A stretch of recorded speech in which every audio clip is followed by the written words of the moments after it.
मोदियात वेद प्रतिपाद्या जय जय स्वस्त वेद्या आत्मरूपा.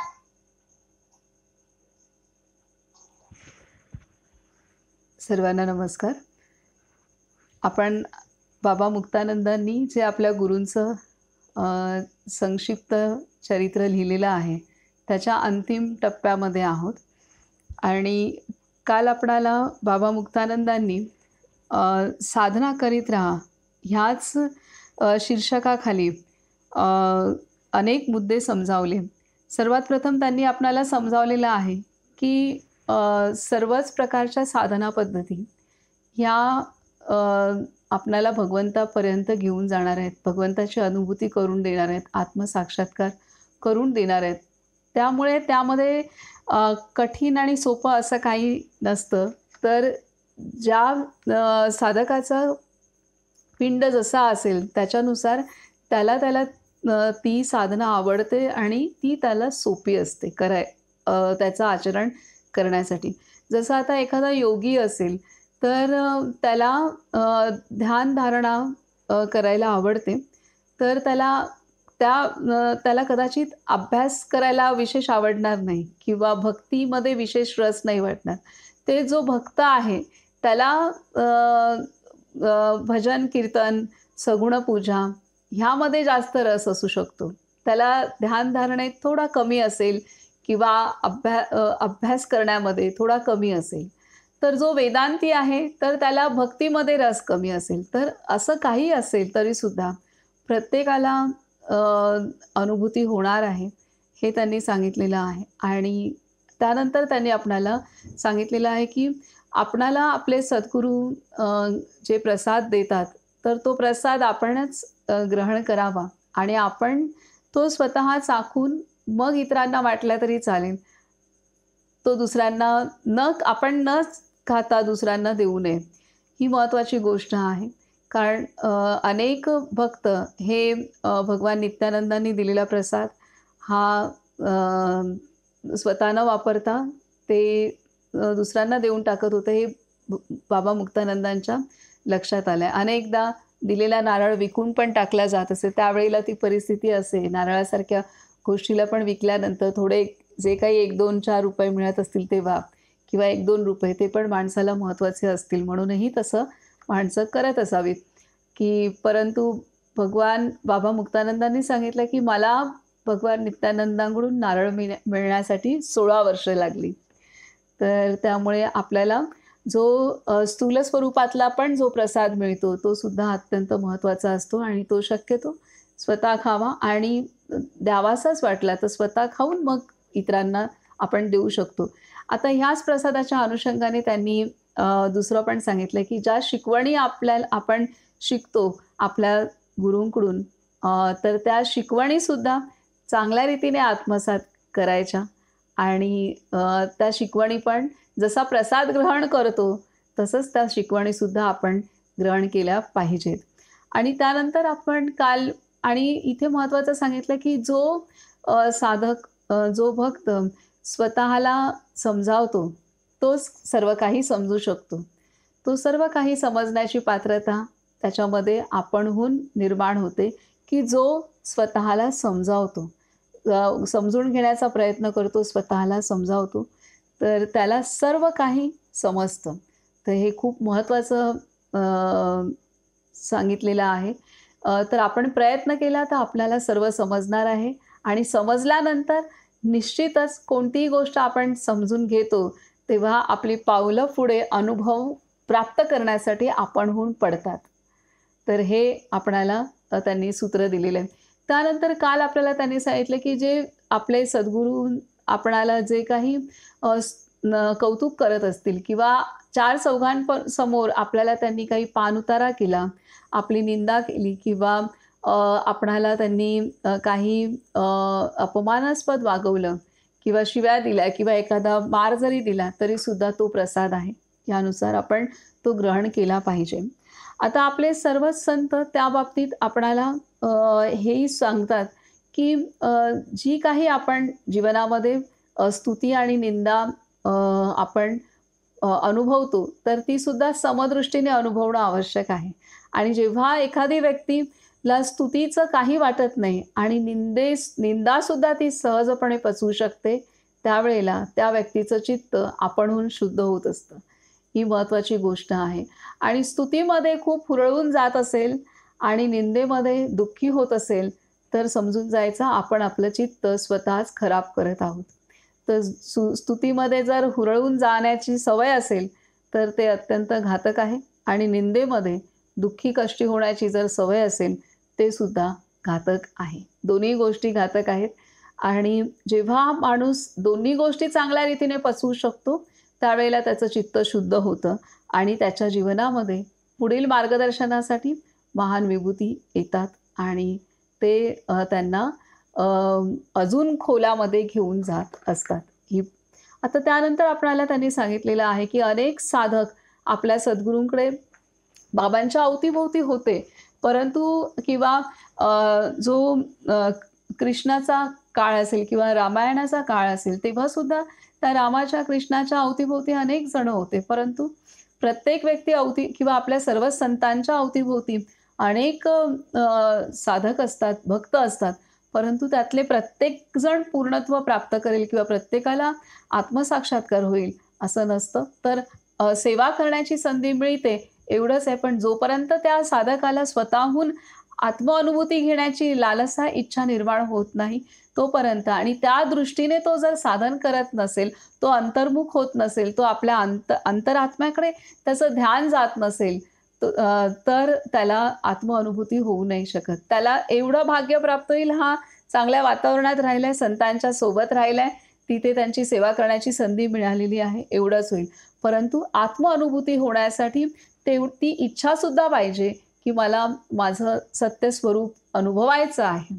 तर हे इच्छा पाहिजे आणि त्यानुसार आपलं साधनसुद्धा पाहिजे. आणि त्यानंतर त्यांनी आपणाला सांगितलेलं आहे, की अनेक साधक किंवा भक्त की काही ना काही प्राप्ती होण्यासाठी, सांसारिक गोष्टींच्या प्राप्तीसाठी जमा होतात संतांच्या भोवती. तर हे संत ह्यांनी भगवंताची अनुभूती करणं, आत्मसाक्षात्कार करून कसा करायचं हे त्यांनी अवगत केलेलं असतं. आणि जी गोष्ट अत्यंत कठीण आहे ती त्यांनी आपल्या आवाक्यात आणलेली असते. तर आपण सुद्धा सामान्य जीवनातल्या गोष्टी न मागता आपण हे जे जन्मोजन्मी आपण ज्याच्यासाठी तरसलो आणि तेच आता आपल्या समोर आपल्याला प्राप्त होणार आहे, किंवा आणि त्यासाठी मार्गदर्शक आपल्या जीवनामध्ये संत आलेत, सद्गुरू आलेत, तर आपण ती अनुभूती घेण्यासाठी प्रयत्न करणं हे आपणाला सांगितलेलं आहे. आणि त्यानंतर अजूनही महत्त्वाची गोष्ट आहे, की अनेक गोष्टी आपण सेवा कार्य करत असतो किंवा आश्रमातील काही कार्य करत असतो, तेव्हा असं वाटतं की हे मी केलं. तर इथे अनेक साधकांना असं वाटायचं की आश्रम हा उभारला तर हा आश्रम आमच्यामुळे उभारला गेला. तर असं अनेक साधकांना तिथे गणेशपुरीत वाटायचं. तर इथे बाबा मुक्तानंद सांगतायत की भगवान नित्यानंदांची साधना आणि त्यांचं प्रारब्ध एवढं मोठं होतं की आपणहून तिथे सर्व काही व्यवस्था आपणहून तयार होत होत्या आणि दानही आपणहून येत होतं. तर इथे भक्तांना मात्र स्वतःला वाटायचं की आमच्यामुळे झालेलं आहे. तर इथे कोणतीही गोष्ट ही आपल्यामुळे होत नसते, तर ती भगवत शक्ती आहे की ती सर्व काही करत असते. आणि त्यामुळे इथे सांगितलेलं आहे की ती शक्ती सर्व काही करते. त्यामुळे मी माझं ह्यातून जे निर्माण होतं राग, लोभ, मोह, गर्व, ह्यांच्या आसक्तीपासून दूर राहायला सांगितलेलं आहे. कारण ह्या षड्विकारांनी आत्तापर्यंत खूप हाल अपेष्टा सहन करायला लावल्या आहेत सर्वांनाच. त्यामुळे मी माझं आणि ह्या षड्विकारांपासून दूर राहायला आपल्याला बाबा मुक्तानंद सांगतायत. आणि ते कसं राहू शकतो, तर आपल्याकडून जे काही कार्य घडतंय ते आपण करत नसून आपल्या अंतरी असलेली ती भगवत शक्ती करत असेल, हेच सत्य आहे. आणि हे जेव्हा सत्य जाणवतं तेव्हा आपण या षड्विकारांपासून हळूहळू मुक्त होऊ लागतो. तर हे त्यांनी सूत्र दिलेलं आहे. सर्वात शेवटी ते सांगत आहेत की प्रत्येक साधक हा गुरुकृपा पाहिजे हे असं मागत असतो. परंतु गुरुकृपा जेव्हा आपण अनुग्रहित होतो त्याच वेळेला गुरुकृपा प्रत्येक साधकावरती समान मात्रेने अखंड बरसतच असते. परंतु त्याला प्रत्येक साधकाने स्वतःवर किती कृपा केली, आपल्या गुरूंवर किती कृपा केली ह्यावरती अवलंबून असतं की त्याला किती प्राप्ती होणार आहे असं. त्यामुळे सर्व असं नाही आहे की एखाद्या साधकाला खूप मोठी कृपा झालेली आहे आणि एखाद्या साधकाला कमी झालेली आहे. गुरूंच्या चरणी कोणताच भेदभाव नसतो. प्रत्येक साधकाला, प्रत्येक अनुग्रहित साधकाला समान मार्गाने कृपा केली जाते आणि ती कृपा अखंड असते. अखंड कृपेचा वर्षाव असतो, समप्रमाणात कृपेचा वर्षाव असतो. फरक जी प्राप्ती आपल्याला होते त्यामध्ये फरक दिसतो एवढ्याचसाठी, जी प्राप्ती प्रत्येक साधकाला होते त्यामध्ये फरक एवढ्यासाठीच दिसतो की एखाद्याला कमी प्राप्ती झालेली दिसते, एखाद्याला खूप जास्त प्राप्ती झालेली दिसते, किंवा प्राप्तीमध्ये फरक ह्यासाठी आहे की त्या साधकाने स्वतःवरती आणि गुरूंवरती किती कृपा केली, त्यानुसार तो साधक ती कृपा खेचून घेत असतो. तर त्यामुळे पण गुरूंनी कोणामध्ये भेदभाव केलेला नसतो. तर ह्या कृपेच्या संदर्भात त्यांनी खूप सुंदर रीतीने सांगितलंय आणि साधना करीत राहा हा पूर्ण मुद्दा पूर्ण सखोलतेने आपणाला त्यांनी समजवले. आणखीन महत्त्वाची गोष्ट, सर्वात महत्त्वाची गोष्ट अजून ही कृपेसारखीच सर्वात महत्त्वाची गोष्ट त्यांनी सांगितलेली आहे की बाबा मुक्तानंद सांगतायत की भगवान नित्यानंदांनी कधीच त्यांना त्यांची जात, त्यानंतर त्यांचं गाव, त्यांचं समाज, त्यांचे फॅमिली हिस्ट्री ह्या सगळ्या गोष्टी कुठल्याच त्यांनी विचारल्या नव्हत्या किंवा त्यांना त्याच्याशी काहीही देणं घेणं नव्हतं. आणि ते सांगायचे की तुम्ही नदीमध्ये किंवा ओढ्यामध्ये कशाला स्नान करताय, सागरात जा, सागरात डुबकी मारा. अशा रीतीने ते व्यापकता शिकवत होते की पूर्णतः व्यापक बनण्यासाठी ते सांगत होते की समोर सागर आहे, सागर असताना सागरात उडी मारली पाहिजे, सागरात डुबकी मारली पाहिजे आणि जे काही संकीर्णता आहे, संकुचित मन आहे ते सोडून व्यापक होणं आवश्यक आहे. आणि केवळ मी माझं ठराविकच गोष्टी ह्या माझ्या असं न समजता हे संपूर्ण विश्व हे माझं घर असलं पाहिजे. असं जसं माऊली सांगते त्या माऊलीचा दाखला बाबा मुक्तानंद देत आहेत की माऊलीला जसं विश्व स्वतःचं घर वाटलं, कारण हे विश्व हे ईश्वराचं घर आहे. ईश्वर पूर्ण ह्या विश्वाला व्यापून आहे आणि ही विश्वाची निर्मिती ईश्वराने केली आहे. त्यामुळे संपूर्ण विश्व हे त्याचं घर आहे आणि आपल्या अंतरी, आपल्या अंतरात्म्यामध्ये ते भगवत तत्व वास करते. तो भगवंत आपल्या अंतरी साक्षात वास करतोय. त्यामुळे त्याचं सुद्धा घर हे विश्व आहे. हे बाबा मुक्तानंद माऊलींचा दाखला अजून आपल्याला स्पष्ट करून देत आहेत साध्या सोप्या भाषेत अजूनही. तर त्यानुसार जोपर्यंत व्यापक होत नाहीत आपण, तोपर्यंत आपण पूर्णपणे व्यापक असलेलं तत्व भगवंताचं आपण पूर्णतः आपण आत्मसात करू शकत नाही. यासाठी व्यापक होणं अत्यंत आवश्यक आहे आणि ह्यासाठी कोणाचीही निंदा करणं, कोणतीही जात, धर्म, संप्रदाय, स्त्री पुरुष, लहान मोठं, उच्च नीच, श्रीमंत गरीब ह्या कोणत्याही प्रकारचा भेद न ठेवणं आणि कोणालाही कोणतीही निंदा न करणं हे त्यांनी सांगितलं. आणि निंदा कटाक्षाने साधकांनी टाळली पाहिजे हे त्यांनी आवर्जून सांगितलेलं आहे. कारण त्यांनी सांगितलं की काकविष्ठास, निंदा ही काकविष्ठे समान आहे साधकाला. कारण स्वर्गात जरी गेला कावळा तरीसुद्धा तो त्याचं लक्ष हे विष्ठेवरती असतं. तर त्यामुळे त्यांनी त्या साधकाला जो निंदा करतो किंवा जो भेद बघतो आणि त्या साधकाची त्यांनी उपमा काकविष्ठेसारखी, कावळ्यासारखी केलेली आहे की तो स्वर्गात गेला तरीसुद्धा चांगल्या गोष्टी नाही बघणार, तर जिथे कचरा असेल तिथेच तो हे करेल. तर निंदा ही कचऱ्या समान आहे.